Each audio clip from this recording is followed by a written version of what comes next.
Assalamualaikum warahmatullahi wabarakatuh. Sebelum dimulai, izinkan saya untuk memperkenalkan diri terlebih dahulu. Perkenalkan, nama saya Muhammad Yusuf Kana dengan NIM akhir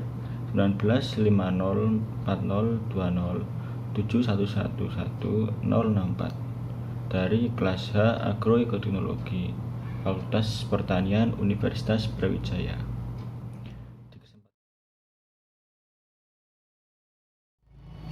Jadi pada kesempatan kali ini saya ingin menjelaskan bagaimana manajemen pada musuh alami dalam budaya tanaman.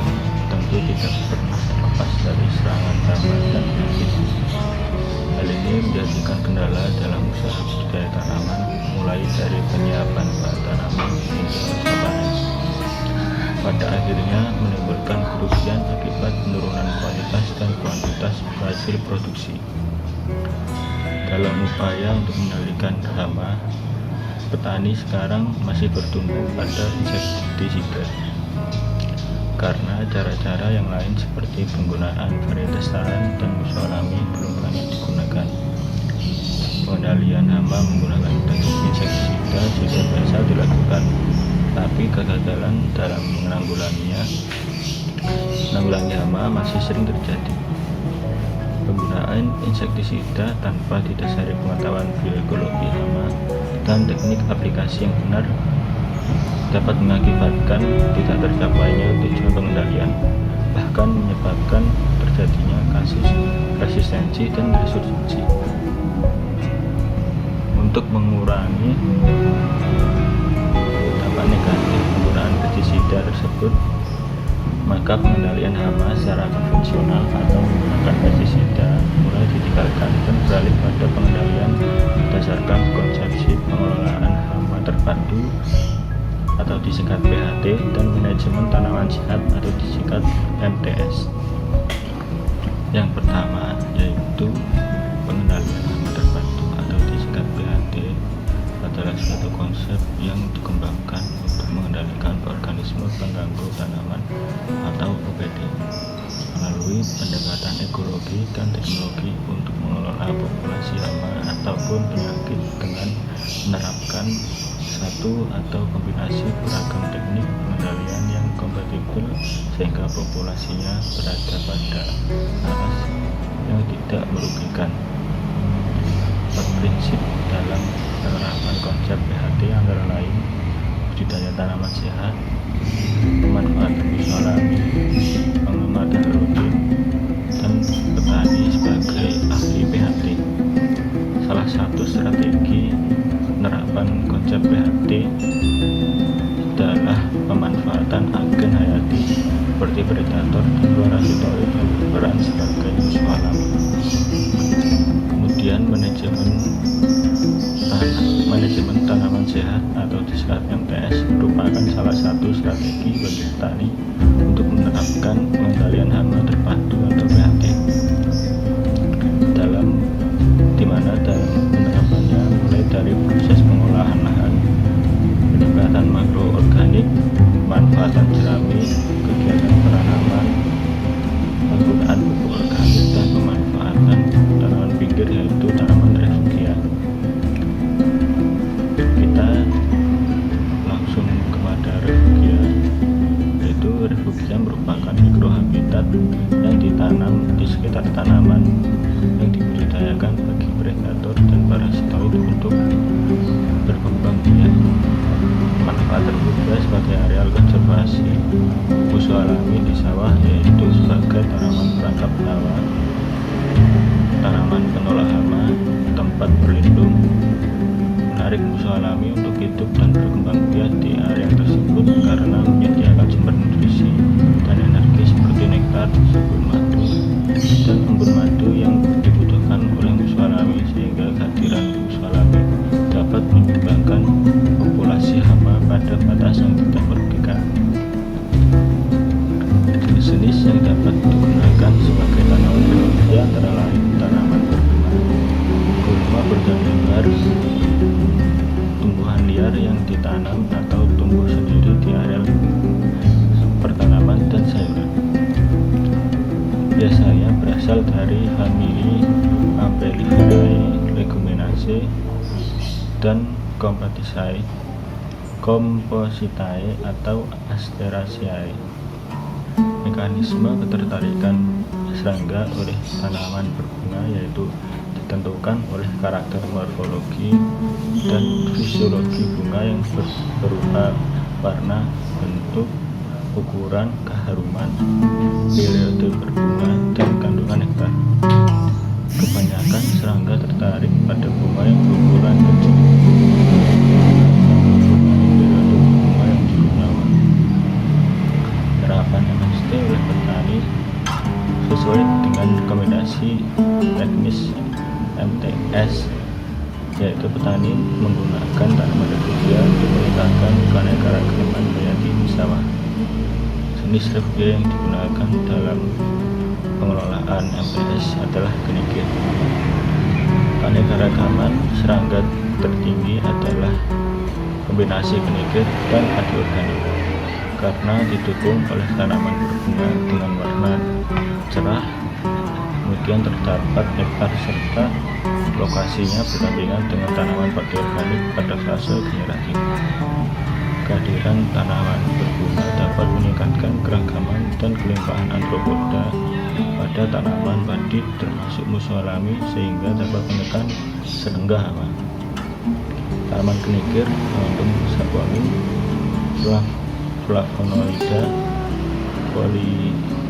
polifenol, dan minyak aciri. Daunnya dapat digunakan sebagai pengusir serangga, sehingga penerapan pengendalian hama terpadu dan manajemen tanaman sehat pada tanaman refugia dapat menjadi rekomendasi dalam pengendalian hama pada manajemen agrosistem di lahan yang dikelola. Selanjutnya yaitu video dan pembahasan mengenai musuh alami atau predator yang dapat dimanfaatkan oleh petani, yaitu capung. Di kesempatan kali ini saya akan menerangkan klasifikasi serta morfologi dari musuh alami atau predator, yaitu capung.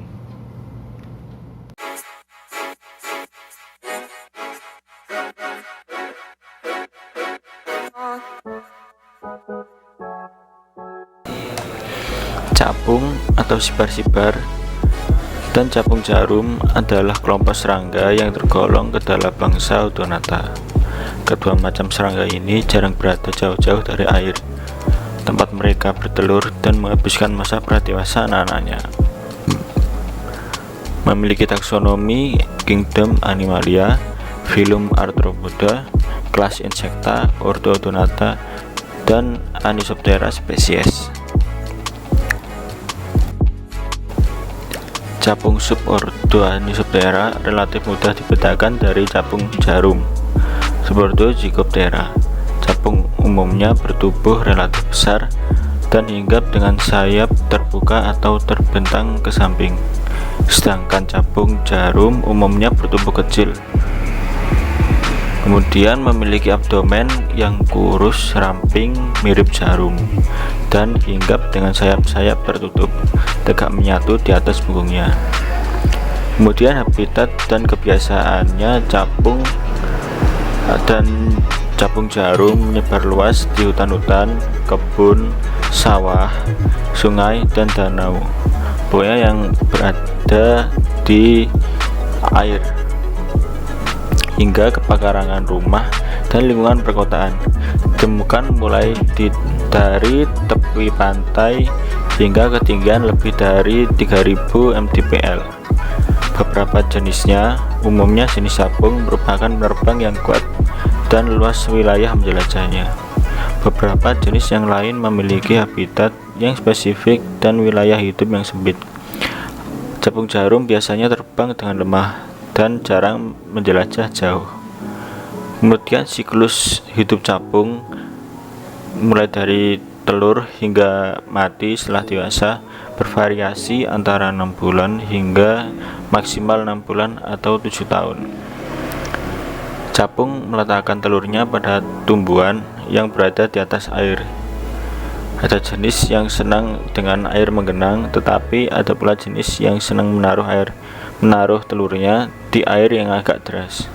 Setelah menetap, larva capung hidup dan berkembang di dasar perairan, mengalami metamorfosis menjadi nimfa, dan akhirnya keluar dari air sebagai capung dewasa.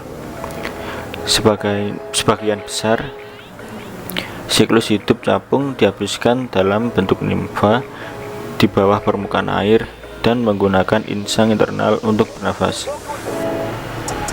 Larva dan nimfa capung hidup sebagai hewan karnivora yang ganas. Nimfa capung yang berukuran besar bahkan dapat memburu dan memangsa berudu dan anak ikan. Setelah dewasa, capung hanya mampu hidup maksimal selama 4 bulan. Capung jarum merupakan musuh alami. Musuh alami sendiri sangat membantu petani untuk mengendalikan jumlah hama yang menyerang tanaman yang dibudidayakannya. Dengan dikelaskan dari Odonata, yaitu serangga pemangsa, pada saat masa kawin, capung pemangsa mengengat penggulung daun. Sedangkan ketika capung masih menjadi nimfa, capung bisa memangsa nimfa dari wareng, dan ketika dewasa capung memangsa serangga yang kecil-kecil seperti wareng.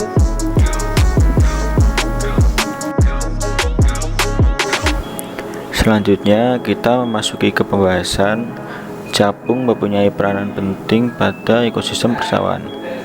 Capung berfungsi sebagai serangga predator baik dalam bentuk nimfa maupun dewasa, dan menjaga berbagai jenis serangga serta organisme lain termasuk hama tanaman padi seperti penggerek batang padi, warang coklat, dan walang sangit. Selain itu, capung juga dapat dijadikan sebagai indikator kualitas ekosistem. Hal ini dikarenakan capung memiliki dua habitat, yaitu air dan udara. Odonata bedina dalam melakukan ovoposisi memilih habitat perairan yang jernih dan bersih, dikarenakan stadium nimfanya rentan terhadap kualitas air terpolusi. Selanjutnya, capung mampu berkembang biak pada hampir di semua perairan tawar yang tidak terlalu panas, asam atau asin, dari perairan yang berada di dataran tinggi hingga yang berada di dataran rendah. Capung menghabiskan sebagian hidupnya sebagai nimfa yang sangat bergantung pada habitat perairan seperti sungai, sawah, danau, rawa, dan kolam, atau yang berhubungan dengan air. Capung hidup di perairan tawar, namun ada beberapa yang beradaptasi untuk tahan terhadap kadar garam. Sesaat setelah perkawinan, capung betina akan meletakkan telur-telurnya dengan berbagai cara sesuai dengan jenisnya. Ada yang menyimpannya di sela-sela batang tanaman, ada pula yang menyelam untuk meletakkan telur-telurnya. Oleh karena itu, hidup capung sangat berkaitan dengan keberadaan air di sekitarnya. Faktor-faktor lingkungan seperti suhu, pH, kelembapan udara, serta ketersediaan air dan makanan yang sesuai pada habitat atau ekosistem sangat diperlukan oleh capung untuk dapat menunjang kehidupannya. Capung terlihat mungil, berkilauan, dan dikenal sebagai serangga yang tidak berbahaya. Bahkan capung bersama kupu-kupu dan kepik dikelompokkan dalam daftar serangga yang disukai manusia. Namun, di balik penampilan ramahnya, capung ternyata merupakan predator udara yang sangat rakus. Penelitian terbaru yang dilakukan oleh tim ilmuwan Universitas Rutgers di Amerika Serikat menunjukkan capung menjadi pemburu yang paling brutal sekaligus efektif dalam kerajaan hewan. Tim ilmuwan mencatat capung mampu menangkap nyaris seluruh mangsanya dengan tingkat keberhasilan mencapai 95%. Bahkan capung kerap memakan mangsanya sembari tetap terbang tanpa perlu repot hingga ke daun atau ranting pohon. Capung akan merobek-robek tubuh mangsanya dan terus mengunyahnya sampai berbentuk gumpalan sebelum akhirnya mereka menelannya. Selera makan capung bisa dibilang tak berujung. Stacy Combs, seorang peneliti biomekanik di Universitas Harvard yang mempelajari cara terbang capung, pernah menyaksikan seekor capung percobaan di laboratorium menyantap habis 30 ekor lalat buah secara berurutan.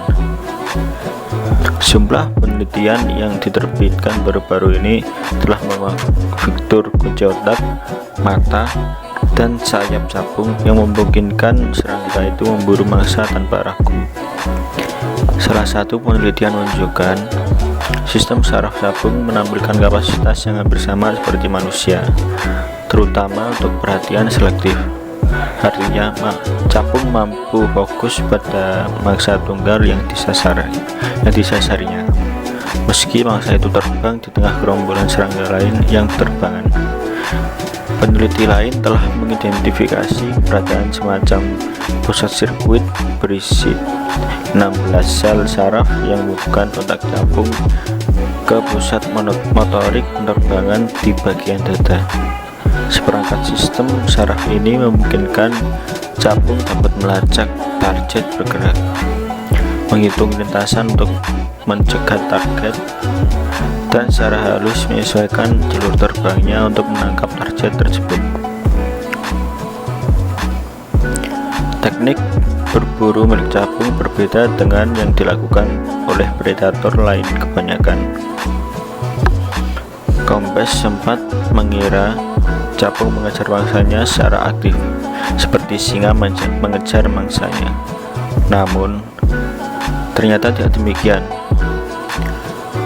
Capung lebih seperti predasi penyergapan, dan capung datang dari arah yang tidak disadari oleh mangsanya. Capung termasuk serangga terbang yang canggih. Mereka bisa melayang-layang di udara, menyelam di air, terbang mundur dan terbalik, berputar 360 derajat dengan 3 kali kepakan sayap, dan mencapai kecepatan 30 mil per jam. Sayap capung juga berbeda dengan serangga jenis lainnya.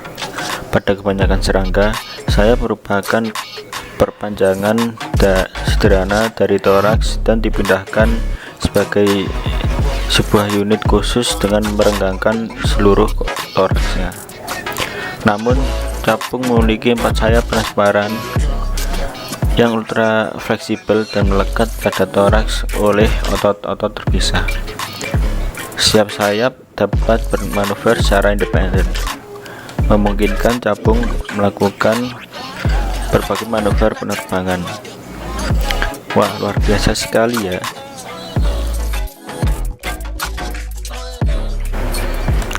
Nah, berikut adalah keunikan-keunikan dari capung. Yang pertama, capung merupakan salah satu serangga purba. Mereka sudah ada di bumi sejak 300 tahun yang lalu. Fosil capung terbesar yang pernah ditemukan di bumi mempunyai lebar sayap lebih dari 3 meter. Besar sekali. Dan yang kedua, hewan ini adalah serangga golongan Odonata dengan lebih dari 5.000 spesies berbeda yang tersebar di seluruh penjuru dunia. Di Amerika Serikat saja terdapat lebih dari 400 spesies. Apalagi Indonesia yang luas ini, pasti lebih banyak spesies capung yang hidup. Dan yang ketiga, kita mungkin sering melihat seekor capung berada di atas permukaan air. Mengapa demikian? Ternyata permukaan air itulah capung menaruh telur-telurnya yang kemudian akan menetas menjadi larva. Mereka juga sangat awas dengan daerahnya seperti permukaan air tersebut, sehingga sering kita jumpai 2 capung yang berkelahi satu sama lain untuk memperebutkan daerah kekuasaan. Dan yang keempat, walaupun kelihatannya sangat indah, capung sebenarnya adalah serangga yang ganas.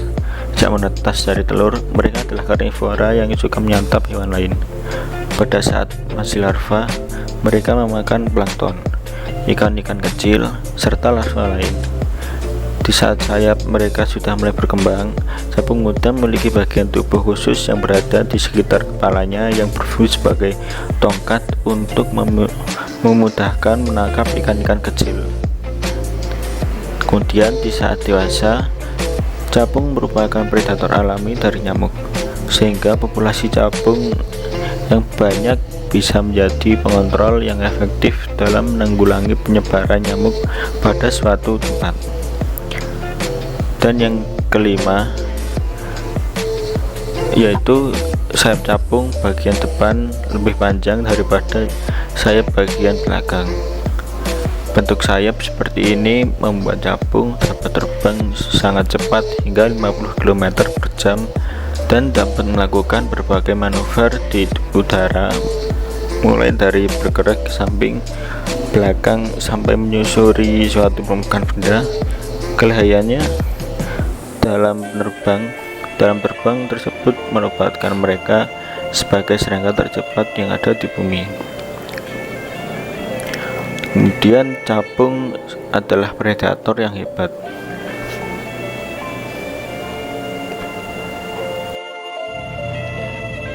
Baiklah, seperti itu tadi video dari saya, berbagi informasi terkait capung sebagai musuh alami atau predator yang sudah saya sampaikan. Semoga dapat bermanfaat. Apabila ada kesalahan, saya mohon maaf dan terima kasih sudah menyimak. Saya akhiri. Wassalamualaikum warahmatullahi wabarakatuh.